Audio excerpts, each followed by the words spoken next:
Well, howdy, howdy, howdy. Finally, senior citizen here, greetings, boys, girls, and all of our non-binary friends, and welcome to this brand new day. Remember, no matter who you are valid. Thumbs up for that. And it is indeed a brand new day, and hokey smokes. This is likely to be a very short video. I have had staying awake problems, and it has been a very late day. It is 3:30 when I am recording this. So, thumbs up for that, but it was 7 o'clock-ish when I got out of bed, but it was close to 10-ish by the time I was able to get actually out of here and go out for a walk. 10 or even 10:30. My heel, those bone spurs were bad today. And here's the thing too, I didn't have any food in the apartment when I woke up this morning. And of course it's Thanksgiving. And Walmart was closed. I know of one place that was open. Now, I could have checked to see if the local Fred Meyer's was open, because it's real close to the local Walmart, and it's closer than Walmart. No, it's closer than the place I went to. I walked to the local Safeway. Local Safeway is about 2.5 miles away, but I know that store. I feel comfortable ish with the things that I'm going to be able to find there and purchase. And I know Walmart, which is closed, but the times I've been to Fred Meyer's to buy food, I hate that place. I do not like I mean, they make you walk places so that you walk past things so that you get impulse purchases. But Fred Meyer's, the place here, this takes it to an extreme. It's like things that normally you'd find all on one shelf at every other store. It's like you need one thing, oh, it's over here. But this thing that would be next to it is over here. And this one is way over here. And I was like, every store does things differently, and I just did not want to deal with it. So I went walking.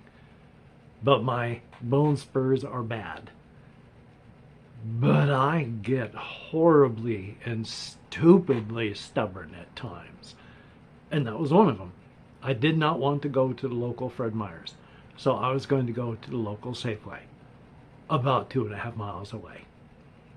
On my bone spurs that I was having troubles walking around in here, just getting ready for the day.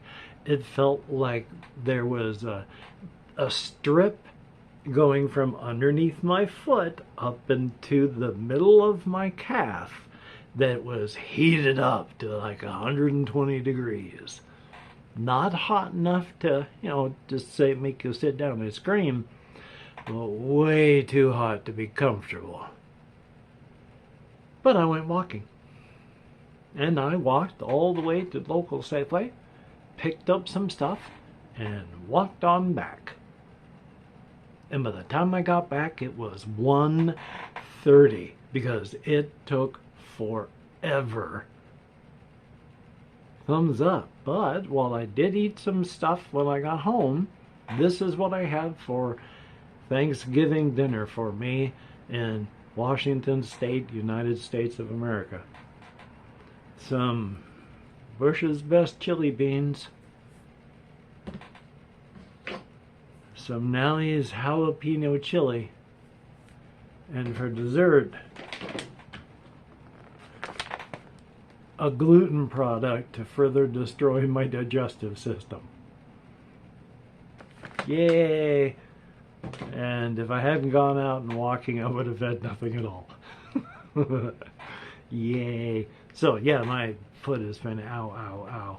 And then, of course, after getting back and after eating some stuff, I was having trouble staying awake.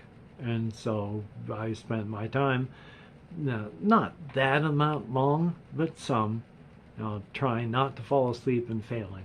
So that is what I have been doing today. I wish it was something exciting. I wish it was something big and intense. But no, my day has been spent trying to get ready for the day and then going out walking and then falling asleep. Oh, so thumbs up for that.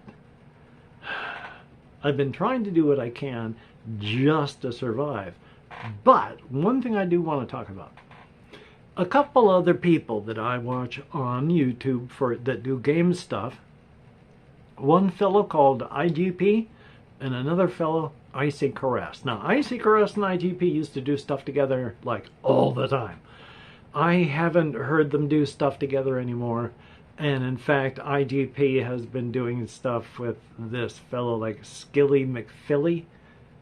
And the reason I bring that up is because they were playing one of the new SCP games. Now, one of the SCP types has changed because, you know, there's the kind of creature where if you see it and you're looking at it, it can't move. But the minute you can't see it, it can move. And it can move so quickly, like in the case of the SCP-173, that if you're looking at it and you just blink, you died. Because in the time that you stopped looking at it to blink, it got behind you and it snapped your neck. So you have to maintain eye contact with it constantly if it's in the same place with you and you can see it. The only time that you'll be safe is if you leave that area and you break contact with it. But of course, you break contact with it, it's going to move to get closer. Now, it won't zip to get behind you because it has to be in the same room with you and you have to break eye contact with it. But that's what it does. Now, Doctor Who has done this with like the Weeping Angel things, and you know, lots of people have used this concept. But the previous creature that they used to represent this SCP thing was an actual copyrighted piece of art.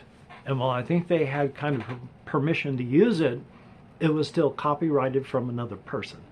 And other people didn't really have the rights to use it. And so it was like, and they finally changed it. And it's a scary looking, at least in this one. I'm not quite sure of the full details if the real thing looks exactly like this. But in the game anyway, it had very pointy and sharp feet. And then 2 arms on a side. But each of these arms came to a point. And as long as the players were looking at it, it didn't move. But oh, you could hear this thing.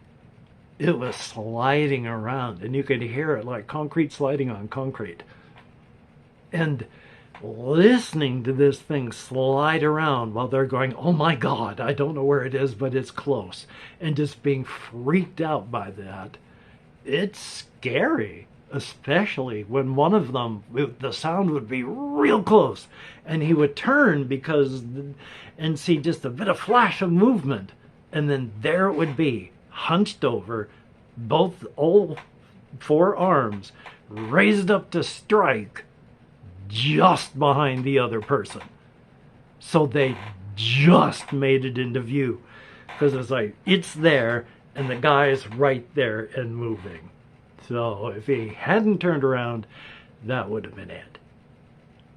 Of course, the game does have a lot of cheap kills in it. One of them, cheap, but if you're paying attention, not that cheap. The person that I was looking through the eyes of, IGP, he was coming up to a door, and he was looking at some stuff on the ground, and he noticed that there were cracks in the door, and the door was breathing. So he stepped back and away. The other player walked up to it, got close to it. Turns out that the door was just all pieces of like foot pads of this creature that speared the other fellow with his tongue and then pulled back into its lair and then slapped the door pieces back up. So it's a pretty scary game, but the whole SCP-173 moving around with that sliding sound and then just being so absolutely deadly was very, very scary. That was cool. Definitely a thumbs up on that. But yeah, past that, I have not been able to get a whole lot done, especially, today with my trying not to fall asleep and such. And of course, being all by myself here, I'm used to being alone. I don't really have an issue that way. In fact, that's one of the things. I don't mind being by myself. In fact, when I feel lonely and want to be around people and such, I'm usually good with just turning on a video and hearing human voices. Or if I really have to, as long as I'm out and about and I can see human artifacts and hear human activity, I'm good. I have been withdrawn my whole life. I mean, I stopped watching television before I even entered high school, and I have just been withdrawing my whole life. On the other hand, I like living here because while I'm not with people in here, I am around people. I like the tiny little cottages. I like being in the buildings. I like being around the people. I like having the people in the facility that actually work here. It's good. It's like an apartment complex, basically, is what it is, except instead of in, a one big building, it's groups of rooms per building and a bunch of buildings. And it's nice. I mean, as much as I may complain about stuff like the floor, because it's just raw concrete with this varnish stuff that went over the top of it, and so it's nasty and it picks up stains and it's just cold. But I complain about it, but it's here. It's fine. It's good. It picks up stains. It's hard to keep clean, but it's here. It's better than dirt. So thumbs up for that. So yeah, the only other real thing that I was thinking of was, of course, just my constant solo RPG material thinking. I can't even remember a whole lot of what I was thinking of, aside from general musings, nothing really specific. Like I was thinking, I have a couple supplements for my solo RPG stuff on how to make cities, on towns. The various ways with dice and cards, and then the For Against Darkness, Terrors of the Troublesome Town, something like that. A 2-book set on how to make towns, memorable towns. And that's the thing that they point out. They make books for memorable towns with memorable things happening, because towns that aren't memorable aren't even really remembered as names by the players. They're just, there was that place about a week back that we got our armor repaired. There was that one place we bought all our supplies. There was that one place that we got our weapons fixed. That's all they remember about the towns, and that's all really they should remember about the towns. The towns where they have a name and they remember the stuff that happened there, those are the towns that they make the books for, because that's an actual town of adventure. And sometimes that's really good, and sometimes, because in computer games I'm going to whip this around into, I like, and I've mentioned probably never, there's nothing wrong with the idea of a menu town. And I like menu towns because, yeah, a menu town it's not really memorable. It's just the place where you get your armor fixed, or you sell your stuff, or you buy food. You're not having adventure there.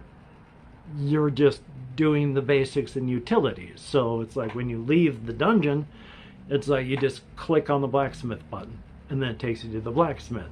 And then when you're done with the blacksmith, you exit, it takes you back to the menu. And then you click on the inn.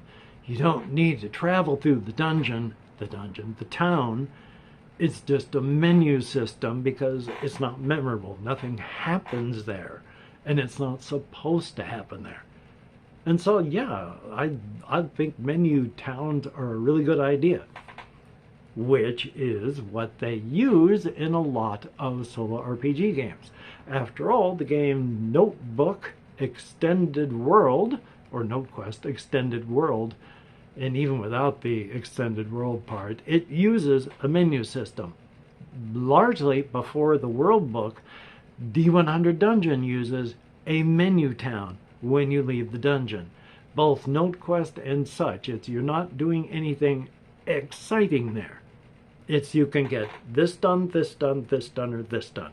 And if you get this done, you do this, and then it's finished, and then you can do this, and then that's finished, back to the dungeon. The town is not important. Now, of course, with the world builder thing, you can make it important in D100 Dungeon, and in any game that has a town, you can make it into a town, actual town, with any town builder, but definitely not a requirement. And if you think that a town with no real exciting stuff happening and it should be a menu town, then yeah, it should. And if you want to make it a non-menu town, you need adventure to put in there. So it's not just, Barfo-Rama, the place that we sell all our stuff in, that it takes so much time to get through because it's not a menu town. So we don't go there very often. So thumbs up on that. Anyway, though, hey, if you could like, comment, share, subscribe to the channel, that would be very cool. Making sure, of course, only to share with people that you think would find it interesting to watch an old man yammer on and on and on about incomprehensible and inane subjects. That would be very cool. Definitely a thumbs up on that. And, of course, each and every one of my Patreon patrons, you are beautiful and awesome people. Thumbs up and thank you to no end. Thank you, thank you, thank you. And of course, in between, once again, I want to thank the people that donated to my GoFundMe, because without your help, I would not have a computer in the system supposed to be showing up here on Sunday. Without your help, I would not have been able to get a replacement computer. The fact that I am getting a computer so I can go back and do the things that I used to do, or at least close to them, thank you. It is incredible, and I am very appreciative. Thumbs up. Thank you so very, very much.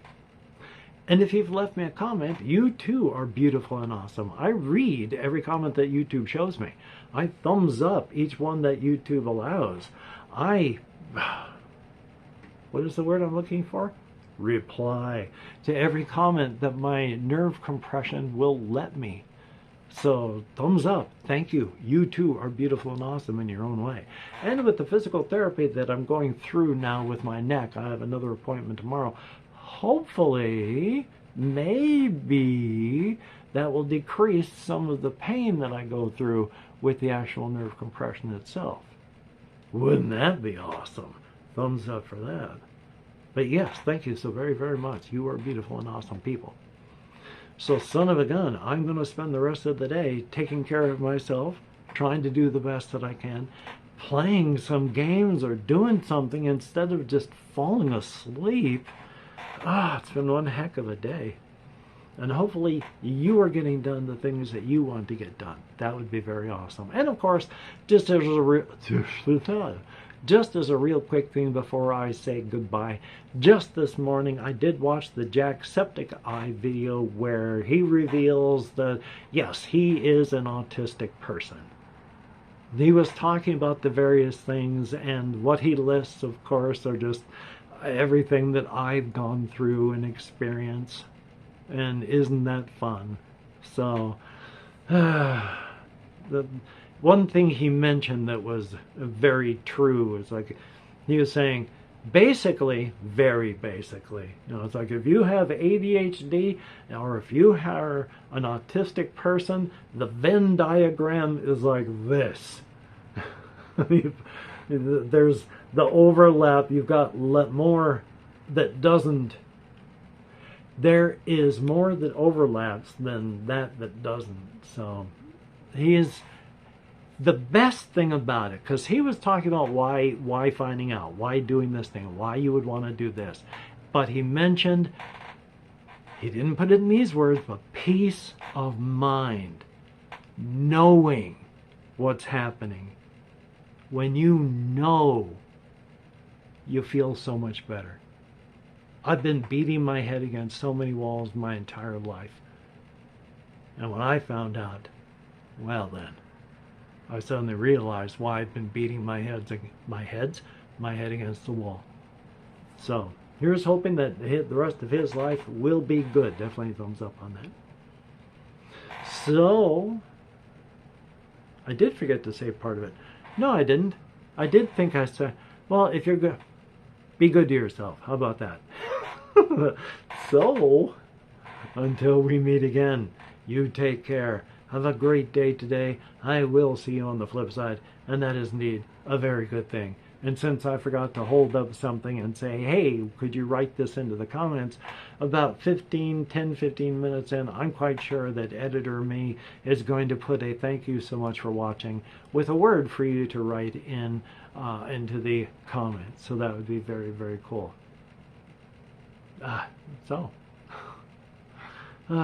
it's rough to be so tired. I wish I slept better. But you know what? There's something called familial insomnia, and if you have it, you die. And I don't. So that's something to be grateful for.